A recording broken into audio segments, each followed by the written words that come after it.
헌정사상 최초로 현직 제1야당인 민주당의 이재명 대표가 검찰 출석을 앞두고 있는 상황인데다가 북한 무인기 집투 관련해서 계속 논란이 터져나오고 있습니다. 여쭤볼 내용이 참 많은데요. 영원한 현역 박지원 전 국정원장, 본인께서는 영원한 실장으로 불러달라고 말씀하고 계시죠.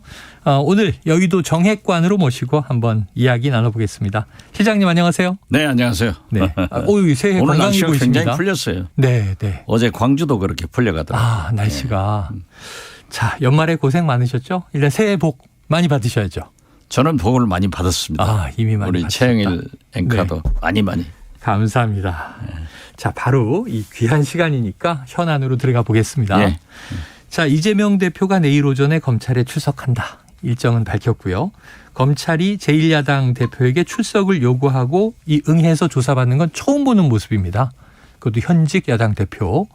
자, 지도부도 함께 간다고 하는데 이 상징적인 장면으로 남을 것 같아요. 근데 일전에 이미 공개 소환해달라. 그러고 되게 당당하게 들어가셨잖아요. 그렇죠. 저도 공개 소환 원했어요. 이 장면 어떻게 보고 계십니까?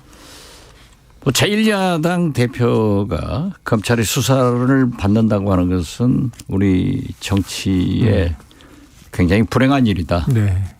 그만큼 야당 탄압의 증거가 아니냐 이런 생각을 갖습니다. 그러나 과거 김대중 야당 총재도 심지어 국정원 조사를 받았어요. 네. 서경원 의원 월북 사건 때 그때도 많은 당직자들이 많은 지지자들이 지도부가 함께 중부경찰서에서 봤는데 가셨던데 그때가 생각납니다. 우리 한국 정치가 이렇게 계속해서 여야가 첨예하게 대립하는가 하면은 야당 더욱이 제1야당 대표가 원내 의석 3분의 2에 가까운 의석을 가진 대통령 야당 대표가 8개월간 대통령과 회담 한번 하지 못하고 네네. 정부의 접촉을 검찰에서 해야 되는가. 대단히 불행한 일입니다. 정부 접촉을 대통령이 아니라 검찰과 해야 하는가. 자, 어제 보니까 이재명 대표가 한 유튜브 방송에서요. 내부 총질은 이적 행위, 총구는 밖으로 향해야 한다. 이런 또 댓글을 남기기도 했고요. 또 비서실장님께서도 주말에 광주에서 이재명 대표 중심으로 싸워서 이겨야 한다. 이렇게 얘기를 하셨는데 자, 이재명 대표와 좀 얘기를 나눠보셨는지 지금 검찰 소환에 응하는 방향은 맞다고 보시는지 어떠세요? 저하고 얘기를 나눈 바는 없지만 전화는 통화했습니다. 전화 통화는 있다. 그리고 저도 늘 하는 얘기가 야당이 앞으로 총을 쏘지 옆으로 쏘지 마라. 네네네. 지금은 특히 민주당이 풍전등화 백척간두에 있지 않냐. 그렇기 때문에 이재명 대표가 하실 말씀은 그런 의미가 아닌가라고 생각을 하고 저야 당연히 민주당이 총단결해서 대표와 함께 싸워야 된다. 그렇게 그제 광주 강연을 통해서 강조했습니다. 네. 광주에 강연을 다녀오셨군요. 네, 그렇습니다. 네네. 지금 최근 대학 지방 강연을 많이 하는데 광주 지난 토요일 강연을 했는데 500명, 700명이 모였어요. 들어오지를 못했는데 아무튼 코로나 이후 최대의 정치 집회였고 광주 시민들이 구멍이 뻥 뚫린 귀가 확 트이는 그런 말씀을 해줬다 하고 호평이 좋고 전국 언론에서 다 보도를 했더라고요. 자, 그런데 이제 지금 실장님께서 해주시는 말씀이 이제 민주당의 입장에서는 야당 탄압이다. 그런데 이제 검찰이나 또 공권력, 정부 차원에서는 이제 근거를 가지고 이제 소환을 하는 거 아니겠습니까? 근거를 가지고 있지만 아직까지 제시는 못 하고 있잖아요. 제시는 못 하고 있다. 이재명 대표만 하더라도 지금까지 대장동 가지고 그렇게 난리를 치더니 어느 날 갑자기 성남 FC로 돌아갔고 성남 FC는 과거 검찰에서 무혐의 처리를 한 거예요. 대통령이 바뀌었다고 해서 다시 조사를 하는 것은 아무리 봐도 야당 탄압이라고밖에 볼 수 없지 않냐. 그러나 그러한 유죄 입증은 검찰이 하기 때문에 네. 내일 조사 결과를 보면은 나타나겠죠. 예. 자, 그런데 이제 이 말씀하신 대로 대장동이 있고요. 또 이제 성남 FC도 있고 기타 등등의 사법 리스크가 이제 여러 건들이지 않습니까? 언론에 터진 것만 해도 수사 대상이. 그러면은 계속 소환 요구를 할 수 있잖아요. 그럼 앞으로 어떤 대응이 필요하다고 보세요? 그러한 것을 시사전을 해서 네. 지지난주 대통령실 고위 관계자를 통해서 특정 보도를 했더라고요. 네네. 앞으로 이재명 대표에게는 계속 검찰에서 소환 요구서가 날아갈 거고 국회에는 체포동의서가 날아갈 거다. 이건 대통령실에서 그렇게 수사 가이드라인을 주고 피의 사실을 공표하면 안 돼요. 네. 그건 우선 잘못했다. 이런 지적을 하면서 이미 예상됐던 거 아니에요? 네. 그렇기 때문에 저는 피할 수 없는 길이다. 당당하게 맞서라. 그러나 지금 현재까지 그 누구도 지난 거의 뭐 4, 5년간 계속되고 있는데 이재명 대표에게 돈을 주었다. 진술이 안 나오잖아요. 네네. 측근들도 정진상, 김용등 네. 구속돼 보고했다. 이런 것도 없잖아요. 그리고 지금 검찰에서도 입증을 못 하잖아요. 김만배 씨 뭐 250억이 압수수색했는데 이재명 집에서 나왔습니까? 변호사비로 법무법인에 120억을 줬다는 보고가 있는데 그게 추측 보도로 이 중에서 혹시 이재명 대표에게 관계 있지 않느냐라고 했는데 법무법인에서 오늘 아침 보도 보니까 김만배 씨한테 돌려줬다. 지금 참 어렵게 돼 있습니다만은 네. 심지어 오늘 아침 조선일보 보도를 보면은 기자들에게 골프 치고 100만 원 준 것도 나온다. 네네. 그러면 나와야죠. 이재명 나와야죠. 네. 안 나오잖아요. 안 나오는데 있다. 공격하는 것은 바람직하지 않고 이런 것이 정치를 위해서 필요하냐 이거예요. 네. 저는 아니라고 생각해요. 네. 그래서 거듭 말씀드리지만은 민주당은 물론 이런 소리 저런 소리 나오는 것은 네. 건강한 정당이에요. 예.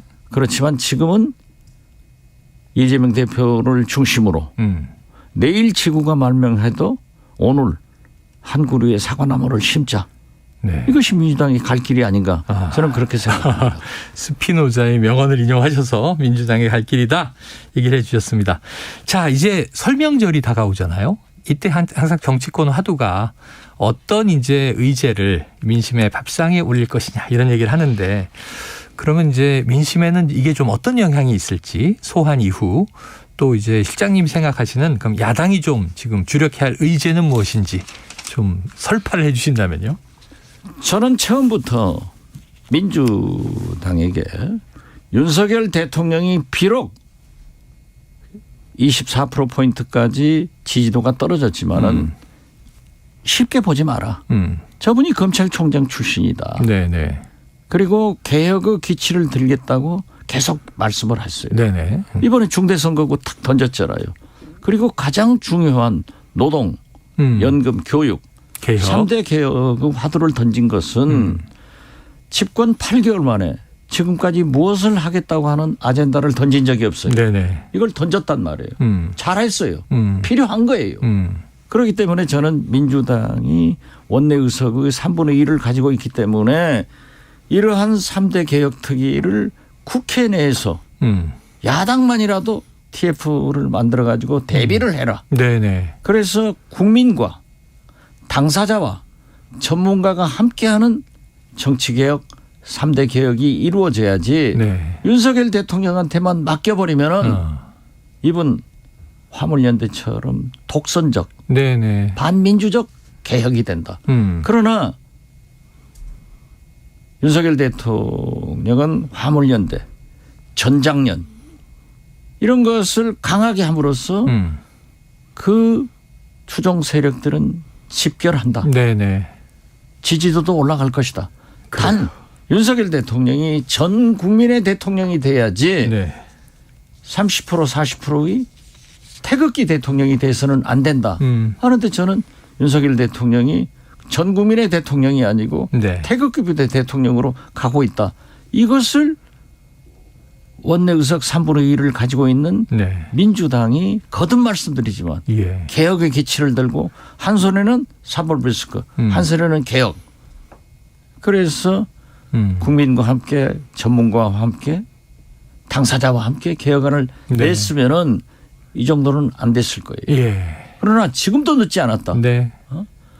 박근혜 대통령은 민주당의 경제민주화 국민통합을 갖다 대통령 당선됐고 네네. 클린턴 미국 대통령은 공화당의 동성애 반대 정책을 갖다가 미국 대통령이 됐다. 네.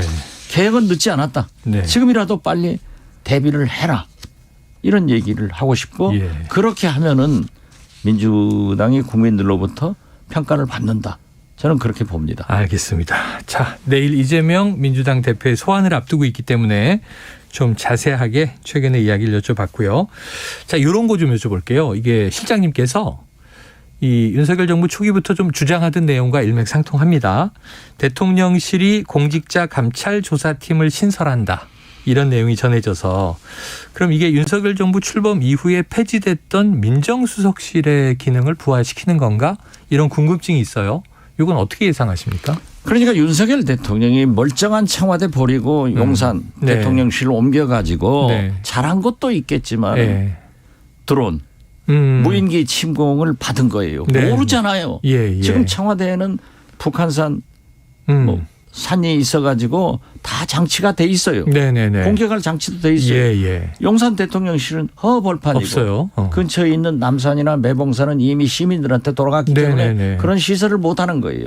마찬가지로 민정수석실이 오랫동안 대통령들이 필요하기 때문에 가지고 있었던 건데 이걸 폐쇄했단 말이에요. 네. 인사검증 법무부로 주기 위해서 폐쇄한 거예요. 폐쇄한 거예요. 그래가지고 지금 다시 민정수석실을 복구하는 방법을 취하고 있는데 이번에 감찰실을 강화한다. 예. 이미 감찰은요. 공직자 감찰은 총리실, 네. 국무조정실에서 하고 있는 겁니다.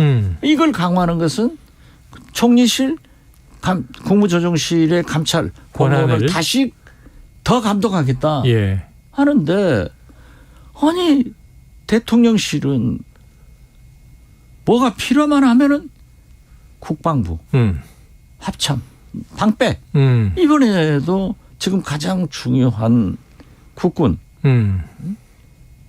뭐죠 사이버 사령부 네네. 방패 하니까 아무 소리 못하고 방패 나가는데 예. 왜 이렇게 준비가 안 된 정부가 됐느냐. 그래서 저는 총체적으로 이제 8개월이 넘고 1년 되기 전에 이러한 것을 잘 검토해서 네. 완벽하게 다시 출발했으면 좋겠다. 네. 이런 생각 같습니다. 준비 과정을 그리고 거쳐서. 감찰실이 네. 제일 중요한 것은 대통령 영부인 친인척 감독을 해야 되는 거예요. 자기들께서는 안 하고 네네. 공직자만 하면 되겠냐 이거죠. 예.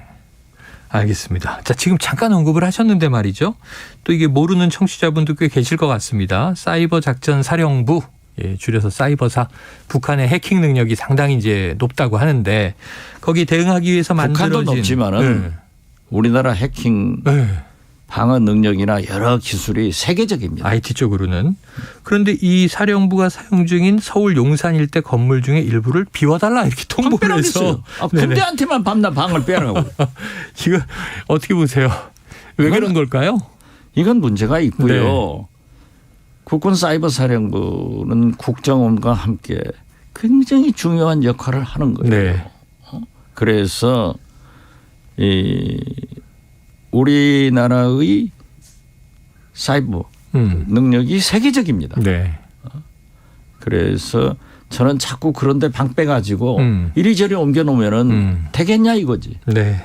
그래서 좀 감찰실 강화하더라도 신중하게 해줬으면 좋겠다. 네. 그리고 왜 꼭 군에만 빼라가냐 이거. 네. 왜 군에만 빼라고 하느냐. 자, 지금 이 무인기 침범 사건도 잠깐 언급해 주셨지만 청와대에서 용산으로 옮기고 대응 태세가 없었다. 그런데 이제 군이 입장을 번복했잖아요. P73구역을 침범당했다. 한 열흘 만에 번복했는데 그 이후 국정원 보고에서는 그 내용이 다 또 인정이 됐어요. 이 전직 국정원장이시니까 이 무인기 문제 어떻게 보고 계십니까? 이건 제일 잘못한 거예요. 네. 국군 통수권자인 대통령께 네. 보고도 안 되고 국방부 합참에서 수방사 등 자기들끼리도 협업이 안 되고 네. 열흘간 숨긴 거예요. 이게 제일 나쁜 거예요. 열흘간 숨겼다. 네. 그리고 그러한 무인기가 용산 대통령실을 스쳐 지나가서 촬영했다라고 네. 하는 문제를 제기한 민주당의 사성 장군 출신 네. 김병주 한미연합사 부사령관 출신 김병주 의원한테 어디서 그 자료 났냐. 내통했느냐. 북한하고 내통했지 않냐. 네. 이런 정부 이런 여당이 어디 있습니까. 잘못한 것이 있으면은 솔직하게 인정하고 개선해야지. 네. 더 억울한 것은요. 북한 무인기는 5대가 와서 서울 전국을 다 돌아다녔는데 한 대도 추격도 못했어요. 그러니까 우리 미사일은 북한에서는 뻥뻥 쏴야 되는데 앞으로 쏘는데 뒤로 떨어져 버리고 전투기 무인기 간다 했다 추격해버리고. 이게 말이 아니에요. 그렇지만 저는 군인들을 너무 비난하지 말자. 군인은 국민의 사랑과 사기를 먹고 사는 거예요. 그래서 예산도 주고 더 훈련해라. 이렇게 대비책을 강화해야지 엉뚱하게 그것을 알아서 제가 김병주 의원을 만나서 물어봤어요. 그랬더니 국방위에서 둔 궤적도 항공 궤적도를 가지고 구글 맵에다 딱 대입을 하니까는 지나가더라고요. 저는 그런 걸 모르죠. 그러나 그분은 사성 장군 아니에요. 누구나 지도를 알고 군 경력이 있으면 장구 경력이 있으면 알 수 있는 거래요. 그걸 안 하고 알아낸 사람을 마치 간첩질한 사람으로 이적행위자처럼 용공으로 몰아붙이면 되겠냐 이거죠. 그래서 저는 우리 군이 실수할 수 있어요. 그러나 작전에 성공하지 못한 군인은 용서할 수 있지만은 방어에 성공하지 못한 군인은 용서가 안 되는 겁니다. 그래서 국군 통수권자로서 대통령께서 국방 전문가가 아니잖아요. NSC도 소집 안 하고 문재인 때는 하면은 왜 안 하냐 하고 비난했던 사람들이 그러한 NSC 같은 것을 소집해서 전문가들의 얘기를 듣고 잘 대비를 하는 것이 좋다. 지금이라도 대비를 해라. 그 불필요하게 입만 버리면 빨갱이 소리나 그런 용공 그런 짓 하지 마라. 저는 그렇게 말하고 싶고 또 대통령은 거듭 말씀드리지만 군대는 군기가 서야 돼요. 신상필벌로 국방장관 관계자는 처벌해야 되고 경호처장 비행금지구역을 넘어서 대통령실에 침범됐다면 거기도 책임을 물어야 대통령 내분의 안위가 안보의 제1이기 때문에 기강이 선다. 이렇게 말씀드립니다. 군 기강 문제까지 말씀 주셨습니다. 자, 이걸 한번 여쭤볼까요? 지금 여러 가지 문제들이 새로 터져 나오고 있는데 자, 지난해부터 북한에 계속되는 도발 여기 윤석열 대통령의 발언 수위가 좀 점점 강도가 높아지고 있지 않습니까? 신년에도 그렇고 이 와중에 이제 또 미국의 핵전력을 함께 공동 기획하고 공동 운영 연습한다. 이 얘기를 또 바이든 대통령이 노 했다가 백악관은 아니다. 한미 기조가 다르지 않다. 이렇게 봉합하기도 하고요. 확전 각오 태세, 압도적으로 우월한 전쟁의 준비, 일전을 불사하는 결기로 도발의 응징. 그럼 굉장히 안보 부분에서는 강한 메시지를 내는 것 같은데 이런 윤 대통령의 대응 발언은 어떻게 보세요? 우선 대통령의 발언은 검토되고 신중해야 됩니다. 초등학생처럼 기분 나쁘게 기분 좋게 팍 질러버리는 발언은 안 하셔야 돼요. 특히 한미 동맹을 우리 국민들은 가장 중시하고 있고 우리는 그러한 핵 시설 공유를 못하게 돼 있어요. 그걸 말씀했다가 대통령이 말씀했는데 미국 바이든 대통령이 한마디로 노 해버리니까 얼마나 우리 자존심이 상해요. 그래서 저는 그러한 다른 문제도 대통령의 말씀은 검토되고 신중해야지 즉흥적으로 하지 마시라. 그리고 대북 문제. 김정은이 나빠요. 계속 쏴대는 건 나빠요. 그렇지만은 미국도 보세요. 도발하지 마라. 규탄한다. 그러나 우리는 침략하지 않는다. 침공하지 않는다. 네. 참수하지 않는다. 네. 외교 무대에서 대화로 해결하자. 네. 우리가 지구상의 유일한 분단 국가이고 북한이 핵을 가지고 있는 건 사실인데 어떻게 됐든 뭐 선제 공격을 하겠다 하고 미사일 쏴대고 우리 영해에도 떨어졌잖아요. 네, 맞습니다. 우리는 못했어요. 그렇기 때문에 강대강으로 나가면은 김정은도 강, 윤석열도 강하면은 네. 전쟁밖에 나지 않는다. 네. 그러면 진보는 살고 보수는 죽나요? 진보는 죽고 보수는 사나요? 다 죽는 거예요. 네. 마찬가지로 북한도 다 죽어요. 김정은은 과거의 전쟁은 너 죽고 나는 살자인데 지금은 너도 죽고 나도 죽자.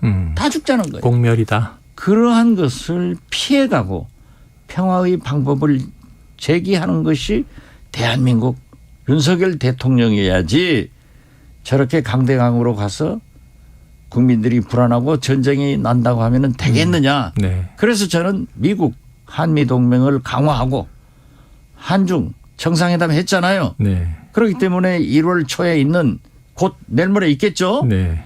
미국 블링컨 국무장관과 미국 외교부장의 회담에서 북한의 도발 문제, 핵 문제, 미사일 문제 같은 것이 논의된다고 네. 하니까 외교를 강화해서 그러한 전쟁을 방지하는 네. 북한의 도발을 못하게 하는 그런 노력을 할 때이지 세게 얘기해서 애들 기분 좋게 해서는 안 된다. 네. 저는 그렇게 말씀드립니다. 알겠습니다. 자, 아까 언급한 이 사이버 작전 사령부가 사용 중인 용산 일대 건물을 비워달라. 이 보도에 대해서 오늘 정례 브리핑에서 전하규 국방부 대변인은 또 이렇게 이야기를 했습니다. 국방부 영외에 위치한 정보체계단의 교육시설에 여유 공간이 좀 있다. 그 건물 내 여유 공간을 활용해서 임무 수행에 지장이 없는 범위 내에서 협조를 하는 것으로 알고 있다. 이렇게 얘기를 했습니다. 저걸 누가 믿어요? 국방부 이제 대변인 발표니까. 그러니까 네. 사이버 사령부 방빼 하니까는 네. 저항하니까 보도들 나왔잖아요. 그런 저렇게 해명하는 것은 알겠습니다. 물론 안심이 되지만은 저런 짓 하지 말아야 돼요. 국민을 바보로 생각하지 마라 이거야. 그런데 이제 여의도 정액관이시기 때문에 오늘 전직 국정원장 또는 안보 전문가 입장의 말씀을 정말 고견을 많이 들었는데 요거 하나 궁금해서 제가 여쭤볼게요. 지금 국민의힘 전당대회 말이에요. 네. 지난주 권성동 의원이 불출마했지 않습니까? 네. 지금 주말 거치면서 나경원 전 의원이 굉장히 난타를 받고 있어요. 이게 어떻게 좀 정리돼가는 과정으로 보세요? 그래서 윤석열 대통령이 무서운 분이라는 거예요. 어허. 거짓말 잘하시잖아요. 상습적으로 하셔요. 네. 나는 당무 개입하지 않는다. 네, 평당원이죠. 하시잖아요. 그리고 얼마나 우리 피파 16강 네네네. 카타르 월드컵. 테일러 심판이 네네. 레드카드를 내 벤투 감독한테도 해버리잖아요. 맞습니다. 그런데 윤석열 대통령의 레드카드는 이상민 장관한테 줘야 될 레드카드를 자 당권 주자들 전당대회에 남발을 하더라고요. 처음부터 유승민 의원의 출마를 방지하기 위해서 100% 당원제 결선제로 하더니 네. 제가 볼 때는 윤핵관 중에 윤핵관 권성동이 나는 될 거다라고 네. 했는데 정리를 하신 것 같아요. 장제원 손 들어준 것 같아요. 네네. 윤핵관 탁 레드카드에서 아무 소리 못하고 뒤로 물러가잖아요. 네네. 당심은 나경원이에요. 그런데 나경원 의원도 그렇지 양손에 떡을 다 먹을 수는 없어. 네네. 저출산 고령의 부위원장 네.